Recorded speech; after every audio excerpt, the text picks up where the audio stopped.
alam, gunung itu punya bahasa sendiri. Memang bukan bahasa verbal ya, bahasa rasa. Nah, alam itu bisa menyampaikan gerak-geriknya, bisa berkomunikasi dengan kita melalui fenomena-fenomena alam.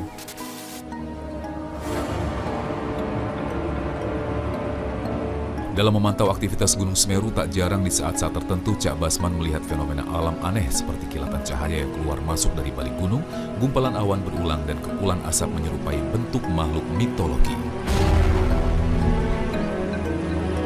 Fenomena-fenomena alam yang terjadi di Gunung Semeru ini banyak sekali. Jadi berupa tanda-tanda seperti bentukan-bentukan awan di langit, lalu bentukan-bentukan asap yang keluar dari kawah Jumbering Saloko yang membentuk simbol-simbol tertentu, serta cahaya-cahaya yang melintas, baik itu yang berwarna merah, baik itu yang melintas dari kiri ke kanan, yang keluar dari kawah, ataupun yang meloncat-loncat ya. Itu sering sekali terjadi di Gunung Semeru sini. Dan itu adalah merupakan cara dari Gunung Semeru itu sendiri, cara dari alam itu sendiri untuk berkomunikasi kepada kita sebagai manusia, sehingga kita bisa memahami bahasa-bahasa alam itu. Ingin melihat lebih dekat Sang Mahameru, tim Misteri Dunia bersama Cak Basman menuju pos pengamatan yang berada di Desa Sumberwuluh, Kecamatan Candipuro. Berjarak kurang lebih 35 km dari kota Lumajang dengan waktu tempuh kendaraan selama 1 jam.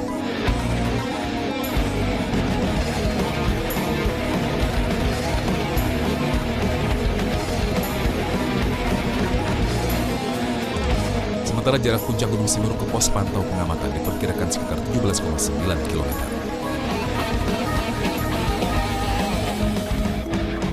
Diiringi rasa penasaran, perjalanan kami melumat tanjakan berbukit menggunakan sepeda motor pun akhirnya sampai di tujuan.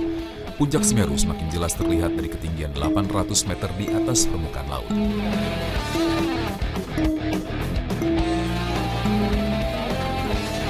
Lantas, beginilah cara tim Pusat Vulkanologi dan Mitigasi Bencana Geologi Lumajang memonitor pergerakan aktivitas gunung berapi aktif ini.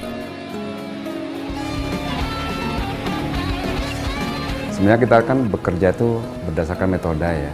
Kebetulan di monitoring gunung api termasuk Semeru ini kan kita menggunakan beberapa metode, di antaranya adalah visual sama seismik atau penggempaan.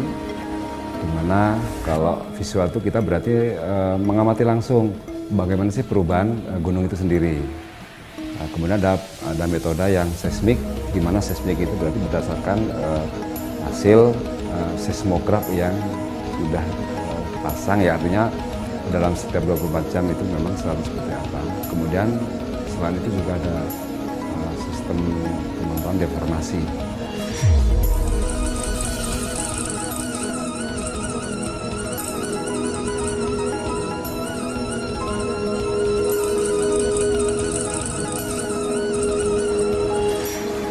Ini adalah gempa yang dihasilkan karena ada getaran letusan.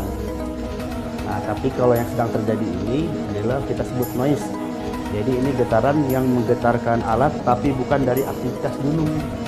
Bisa jadi dari aktivitas hewan yang lewat alat kita, bisa atau yang sekarang terjadi karena adanya angin yang cukup kencang.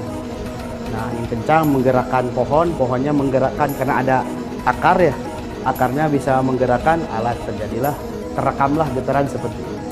Nah, untuk lebih jelasnya lagi, kita bisa komparasi di sana di digital. Kelihatan mana yang ini getaran noise atau ini getaran yang berasal dari gunung api.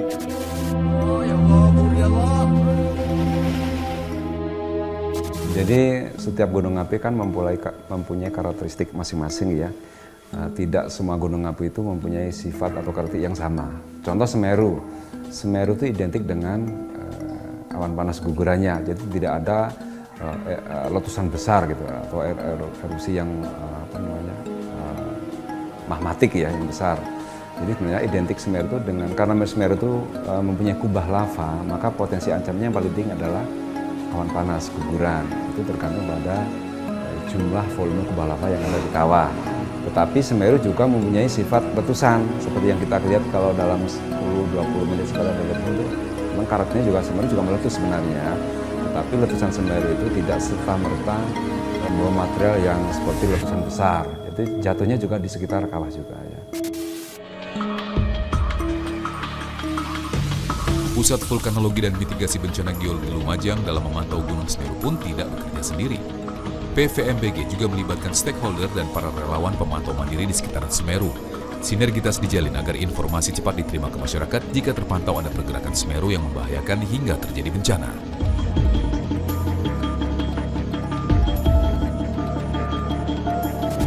Kalau himbauan kami dari PVMBG itu selalu bersinergi, selalu saling menyampaikan informasi. Kami butuh sekali bantuan dari masyarakat, teman-teman YouTuber itu untuk menyampaikan selama memang datanya valid dari kami.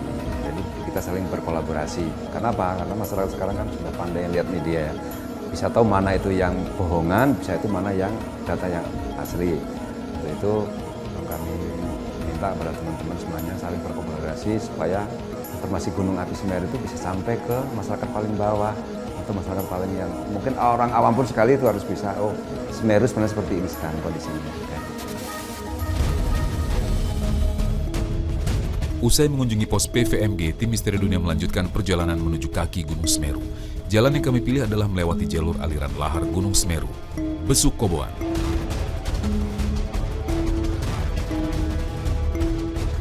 Rupanya tak mudah melalui akses jalan ini. Di tengah perjalanan kami pun harus tertahan, menunggu antrian jalur buka tutup di area yang terterjang aliran banjir akibat curah hujan yang cukup tinggi dari Gunung Semeru. Jadi di erupsi 1 Desember 2020, itu daerah sini, daerah Curah Koboan ini, itu awan panas guguran itu turun dari Gunung Semeru di sana. Gunung Semeru ada di sisi sebelah sana. Dan memang untuk bukaan kawah itu mengarah ke arah tenggara. Sehingga pada saat terjadi runtuhan kubah lava yang menjadi awan panas guguran, itu mengarah langsung ke sini, lurus ke arah sana.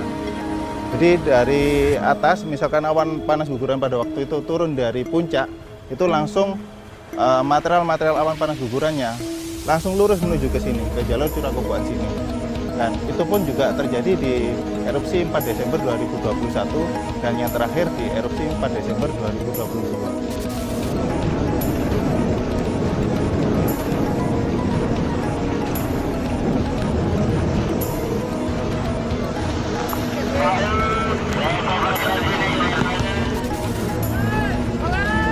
Di balik beragam kisah terpendam Gunung Semeru, masih banyak orang yang belum mengetahui sosok penjaga gunung tertinggi di Pulau Jawa ini.